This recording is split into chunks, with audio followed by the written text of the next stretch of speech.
यह कहानी उत्तराखंड के एक पहाड़ी इलाके से जुड़ी है, जहां आज भी लोग इसे सच मानते हैं।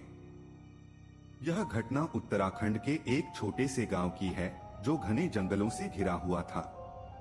साल 2010 की बात है, जब वहां रहने वाला एक युवक रमेश अपने दोस्तों के साथ जंगल में लकड़ियां काटने गया था।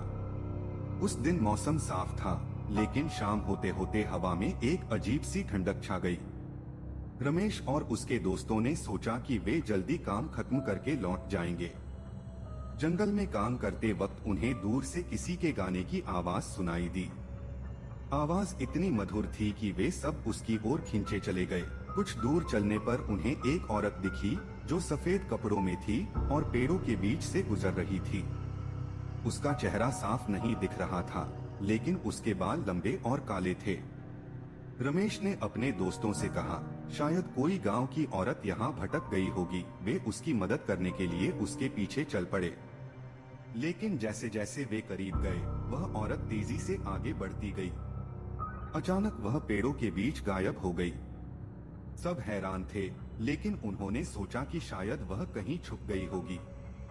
तभी उन्हें अपने पीछे से किसी के हंसने की आवाज सुनाई दी। मुड़कर देखा तो कोई नहीं था।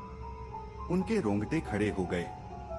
रमेश ने कहा, यहाँ कुछ ठीक नहीं है, हमें वापस चलना चाहिए। वापस लौटते वक्त उन्हें ऐसा लगा जैसे कोई उनके साथ साथ चल रहा हो। पेड़ों की शाखाएं अपने आप हिल रही थीं, हालांकि हवा बिल्कुल नहीं थी।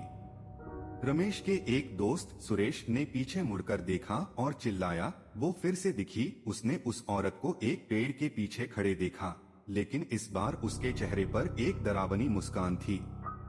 तीनों ने भागना शुरू कर दिया। गांव पहुंचने पर उन्होंने ये बात बड़ों को बताई। एक बुजुर्ग ने कहा कि वह चुड़ैल हो सकती है, जो जंगल में भटकती है और राहगीरों को अपने जाल में फंसाती है।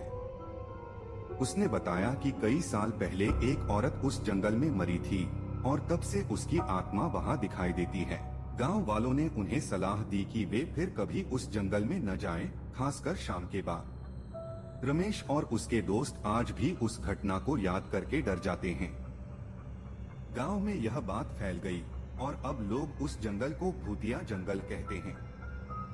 कई लोगों ने वहां अजीब अजीब अनुभवों की बात कही है, जैसे किसी का बुलाना, हंसना या सायों का पीछा करना।